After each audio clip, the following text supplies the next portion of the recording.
കർത്താവ് നിങ്ങളോട് കൂടെ. അങ്ങേ ആത്മാവോടും കൂടെ. ലൂക്കായുടെ വിശുദ്ധ സുവിശേഷത്തിൽ നിന്നുള്ള വായന. കർത്താവേ, അങ്ങേക്ക് മഹത്വം. അക്കാലത്ത് യേശു സിനഗോഗിൽ നിന്ന് എഴുന്നേറ്റ് ശിമയോന്റെ വീട്ടിലേക്ക് പോയി. ശിമയോന്റെ അമ്മായിമ്മ കലശലായ പനി ബാധിച്ച് കിടപ്പായിരുന്നു. ആളുകൾ അവൾക്ക് വേണ്ടി അവനോട് സഹായം അപേക്ഷിച്ചു. അവൻ അവളുടെ അടുത്തെത്തി പനിയെ ശാസിച്ചു. അത് അവളെ വിട്ടുമാറി. ഉടനെ അവൾ എഴുന്നേറ്റ് അവരെ ശുശ്രൂഷിച്ചു. വൈകുന്നേരമായപ്പോൾ വിവിധ രോഗങ്ങളാൽ കഷ്ടപ്പെടുന്നവരെയെല്ലാം അവർ അവൻ്റെ അടുത്ത് കൊണ്ടുവന്നു. ഓരോരുത്തരുടെയും മേൽ കൈവച്ച് അവൻ അവരെ സുഖപ്പെടുത്തി. നീ ദൈവപുത്രനാണ് എന്ന് ഉറക്കെ വിളിച്ചു പറഞ്ഞുകൊണ്ട് അനേകരിൽ നിന്ന് പിശാചുക്കൾ വിട്ടുപോയി. അവൻ അവയെ ശാസിച്ചു. താൻ ക്രിസ്തുവാണെന്ന് അവയ്ക്കറിയാമായിരുന്നത് കൊണ്ട് അവൻ അവയെ സംസാരിക്കാൻ അനുവദിച്ചില്ല. പ്രഭാതമായപ്പോൾ അവനൊരു വിജന സ്ഥലത്തേക്ക് പോയി. ജനക്കൂട്ടം അവനെ അന്വേഷിച്ചു ചെന്നു. തങ്ങളെ വിട്ടുപോകരുതെന്ന് അവർ അവനെ നിർബന്ധിച്ചു. എന്നാൽ അവൻ പറഞ്ഞു, മറ്റു പട്ടണങ്ങളിലും ഞാൻ ദൈവരാജ്യത്തിൻ്റെ സുവിശേഷം പ്രസംഗിക്കേണ്ടിയിരിക്കുന്നു. അതിനുവേണ്ടിയാണ് ഞാൻ അയക്കപ്പെട്ടിരിക്കുന്നത്. അവൻ യൂദയായിലെ സിനഗോഗുകളിൽ പ്രസംഗിച്ചു കൊണ്ടിരുന്നു. കർത്താവിൻ്റെ സുവിശേഷം. ക്രിസ്തുവേ, അങ്ങേക്ക് സ്തുതി. ഈശോമിശിഹായിൽ ഏറ്റവും അധികം സ്നേഹിക്കപ്പെടുന്ന പ്രിയ മാതാപിതാക്കളെ, സഹോദരി സഹോദരങ്ങളെ, നമ്മൾ വായിച്ചു കേട്ട രണ്ട് വചനഭാഗങ്ങളും നമ്മളെ പ്രത്യേകമായിട്ട് ഓർമ്മപ്പെടുത്തുന്നത് നമ്മുടെ ആത്മീയ ജീവിതത്തിൽ നമുക്കുണ്ടായിരിക്കേണ്ട ഒരു മനോഭാവവും നമ്മുടെ വളരെ ശക്തമായ ബോധ്യവും നമ്മൾ കാത്തുസൂക്ഷിക്കണമെന്നുള്ള കാര്യമാണ്. ഒന്നാമത്തെ വായനയിൽ പൗലോസ്ലീഹ കൊറിന്തോസുകാർക്ക് എഴുതിയ ലേഖനത്തിൽ നമ്മൾ കേട്ടതുപോലെ കൊറിന്തോസിലെ സഭയിലുണ്ടായിരുന്ന ഒരു പ്രധാനപ്പെട്ട ഒരു ചർച്ചാ വിഷയമാണ്. ഒത്തിരിയേറെ ഭിന്നതകളിലൂടെ കടന്നുപോയി. ആ സഭയുടെ ഒരു പ്രത്യേകത, വളരെ മോശപ്പെട്ട ഒരു ജീവിതാവസ്ഥയിൽ നിന്ന് ക്രിസ്തുവിനെ അറിഞ്ഞതിന് ശേഷം അവർ ഒത്തിരി ആത്മീയമായി വളർന്നു വന്ന ഒരു സഭയാണ് കൊറിന്തോസിലെ സഭ. പൗലോസ്ലീഹായും മറ്റ് അപ്പോസ്തലന്മാരും അതുപോലെ തന്നെ മറ്റ് ശിഷ്യന്മാരുമൊക്കെ അവരുടെ ക്രിസ്തുവിനെ ശക്തമായി പ്രഘോഷിച്ചു. അതിൻ്റെ പരിണത ഫലമായിട്ട് അവരുടെ ജീവിതത്തിൽ വലിയ മാറ്റങ്ങളുണ്ടായി. അതിൻ്റെയൊക്കെ അതുകൊണ്ട് കുറച്ച് കഴിഞ്ഞപ്പോൾ അവരുടെയൊക്കെ ചിന്താഗതി, ഞങ്ങൾ അപ്പോളോസിൻ്റെ ഭാഗമാണ്, അല്ലെങ്കിൽ ഞങ്ങൾ പൗലോസിൻ്റെ ഭാഗമാണെന്ന് പറഞ്ഞ് ഭിന്നതകളും ഗ്രൂപ്പുകളുമൊക്കെ കൊറിന്തോസിലെ സഭയിലുണ്ടായി. അപ്പോൾ അങ്ങനെയുള്ള ആ ഒരു വിഭജിച്ച ആ ഒരു മനോഭാവം നിലനിൽക്കുന്ന സ്ഥലത്ത് പൗലോസ്ലീഹ പറയുകയാണ്, നട്ടതും നനച്ചതുമൊക്കെ ഓരോരോ ആളുകളാണെങ്കിൽ നിങ്ങളെല്ലാവരെയും വളർത്തിയത് ക്രിസ്തുവാണ് എന്നുള്ള കാര്യം നിങ്ങൾ മറന്നു പോകാൻ പാടില്ല. അത്രമാത്രം ഭിന്നതയിൽ കഴിഞ്ഞിരുന്ന ആ ഒരു സഭയെ ഒന്നിപ്പിക്കുന്ന ആ ഒരു വലിയ പ്രധാനപ്പെട്ട ഘടകം എന്ന് പറയുന്നത് ക്രിസ്തുവാണ്. കൊറിന്തോസുകാർക്കെതിരെ ലേഖനം 2-ാമത്തെ അധ്യായത്തിൽ നമ്മൾ കാണുന്ന കാര്യം ഇതാണ്: ഞങ്ങൾ നിങ്ങളുടെ കൂടെ ആയിരുന്നപ്പോൾ ഞങ്ങൾ ക്രൂശിതനായ ക്രിസ്തുവിനെക്കുറിച്ചല്ലാതെ മറ്റൊന്നിനെക്കുറിച്ചും പ്രസംഗിച്ചിട്ടില്ല. ഞങ്ങളുടെ പ്രസംഗമൊക്കെ വളരെ മോശമായിരുന്നു എന്നുള്ള കാര്യമൊക്കെ പൗലോസ്ലീഹ സമ്മതിക്കുന്നുണ്ട്. പക്ഷെ അദ്ദേഹം പറയുന്ന കാര്യം, നിങ്ങളുടെ കൂടെ ആയിരുന്നപ്പോൾ ഞങ്ങൾ ക്രിസ്തുവിനെക്കുറിച്ചാണ് സംസാരിച്ചത്, ക്രിസ്തുവിനെക്കുറിച്ചുള്ള അറിവിനെക്കുറിച്ചാണ്. അപ്പോൾ ക്രിസ്തുവാണ് നമ്മുടെയൊക്കെ ആത്മീയ ജീവിതത്തിൻ്റെ ഏറ്റവും കേന്ദ്ര ബിന്ദു എന്നുള്ള കാര്യം മറന്നു പോകാൻ പാടില്ല എന്നുള്ള കാര്യമാണ് കൊറിന്തോസിലെ സഭയെ പൗലോസ്ലീഹ പഠിപ്പിക്കുക. പ്രിയപ്പെട്ടവരെ, ഈ ഒരു അപകടം പലപ്പോഴും നമ്മുടെയൊക്കെ ജീവിതത്തിലെയും ആത്മീയ ജീവിതത്തിലും കടന്നു വരാൻ സാധ്യതയുണ്ട്. നമ്മുടെയൊക്കെ ആത്മീയ ജീവിതത്തിൽ നമ്മളെ സഹായിച്ചുകൊണ്ട് അല്ലെങ്കിൽ ആത്മീയമായി വളരാൻ സഹായിക്കുന്ന ഒത്തിരിയേറെ ആളുകൾ, ചില വൈദികരുണ്ടായിരിക്കും, സന്യസ്തരുണ്ടായിരിക്കും, അല്ലെങ്കിൽ ചില സ്ഥാപനങ്ങളുണ്ടായിരിക്കും, ധ്യാനകേന്ദ്രങ്ങളൊക്കെ ഉണ്ടാകും.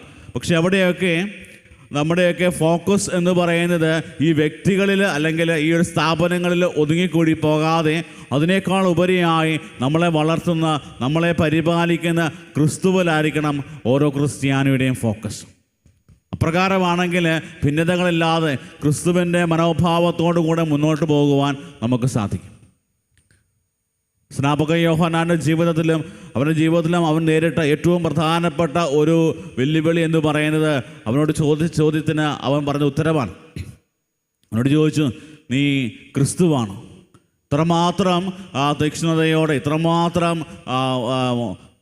ശക്തമായ പ്രാക്ടീസുകളിലൂടെയൊക്കെ തൻ്റെ ജീവിതത്തെ ക്രമപ്പെടുത്തി ശക്തമായ പ്രഭാഷണങ്ങളൊക്കെ നടത്തിക്കൊണ്ടിരുന്ന സ്നാപക യോഹന്നാനോട് യഹൂദർ വന്ന് ചോദിച്ച ചോദ്യം ഇതാണ്: നീയാണ് ക്രിസ്തു, ഞാനാണ് ക്രിസ്തു എന്ന് അദ്ദേഹം പറഞ്ഞിരുന്നെങ്കിൽ അദ്ദേഹത്തിൻ്റെ സ്ഥിതി മറ്റു വ്യത്യസ്തമായേനെ. എല്ലാവരും അംഗീകരിച്ചേനെ. അദ്ദേഹത്തിന് തല കളയേണ്ട ആവശ്യമൊന്നും വരുന്നില്ല. അത്രമാത്രം ഒരു പവറും അധികാരവും പൊസിഷനും ഒക്കെ അദ്ദേഹത്തിന് കിട്ടിയാണ്. പക്ഷേ അദ്ദേഹം പറയുന്ന കാര്യം, എന്നേക്കാൾ വലിയവൻ എൻ്റെ പിന്നാലെ വരും, അവൻ്റെ ചെരുപ്പിൻ്റെ വാറഴിക്കാൻ പോലും ഞാൻ യോഗ്യനല്ല. പ്രകാരം നമ്മുടെ ജീവിതത്തിൻ്റെ നിയോഗങ്ങൾ നമ്മൾ തിരിച്ചറിഞ്ഞ് അത് നമ്മൾ പ്രാവർത്തികമാക്കാൻ തുടങ്ങുമ്പോൾ നമ്മുടെ ജീവിതത്തിൽ ക്രിസ്തുവിൻ്റെ ആ ഒരു വലിയ ചൈതന്യം നിറയും. സുവിശേഷത്തിലേക്ക് നമ്മൾ വരുമ്പോൾ സുവിശേഷത്തിൽ നാം കാണുന്നത് തന്നെയാണ്. എപ്രകാരമാണ് ഈശോയുടെ മനസ്സ്. അപ്പോസ്തലന്മാർ ഓരോ സഭയിലും പോയി പ്രഘോഷിച്ച ക്രിസ്തുവിനെക്കുറിച്ച് നമ്മൾ അടുത്തറിയാൻ തുടങ്ങുമ്പോൾ നമുക്ക് മനസ്സിലാകുന്നൊരു കാര്യമാണ് ക്രിസ്തുവിൻ്റെ മനസ്സ് എപ്രകാരമാണ്. എല്ലാവരോടും സ്നേഹത്തോടെ, കരുണയോടെ, കരുതലോടെ കരുതുന്ന ആ ഒരു വലിയ സ്നേഹത്തിൻ്റെ പേരാണ് ക്രിസ്തു.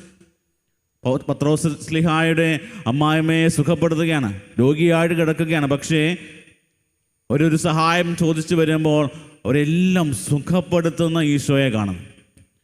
ഈശോയ്ക്ക് വേണേൽ വലിയ ജാടയൊക്കെ ഇട്ട് കുറേ കാര്യങ്ങളൊക്കെ പറയായിരുന്നു. ഞാൻ വലിയ തിരക്കാണ്, അല്ലെങ്കിൽ എനിക്ക് കുറേ പരിപാടി ഉണ്ടായിരുന്നു, അല്ലെങ്കിൽ ഇന്ന് രാവിലെ മുതൽ ഞാൻ കുറേ പരിപാടി ചെയ്തുകൊണ്ടിരിക്കുകയായിരുന്നു എന്നൊക്കെ പറഞ്ഞ് വേണേൽ ഒഴിഞ്ഞു മാറാമായിരുന്നു. പക്ഷേ തൻ്റെ അടുത്തേക്ക് വരുന്നവരെ ആരെയും ഉപേക്ഷിക്കാതെ എല്ലാവർക്കും വേണ്ടത് നൽകുന്ന ആ വലിയ സ്നേഹത്തിൻ്റെ പേരാണ് ക്രിസ്തു. പ്രിയപ്പെട്ടവനെ, ഇന്ന് നമ്മൾ ഈ ഒരു വചനഭാഗം നമ്മൾ ധ്യാനിക്കുമ്പോൾ നമ്മുടെയൊക്കെ ഏറ്റവും വലിയ ഒരു ലക്ഷ്യം നമ്മൾ ക്രിസ്തുവിനെ എന്തുമാത്രം അറിയാനായിട്ട് പരിശ്രമിക്കുന്നോ അറിയും തോറും നമ്മുടെയൊക്കെ ജീവിതത്തിൽ വലിയ മാറ്റങ്ങൾ സംഭവിക്കുന്നതായിട്ട് നമുക്ക് കാണാൻ പറ്റും.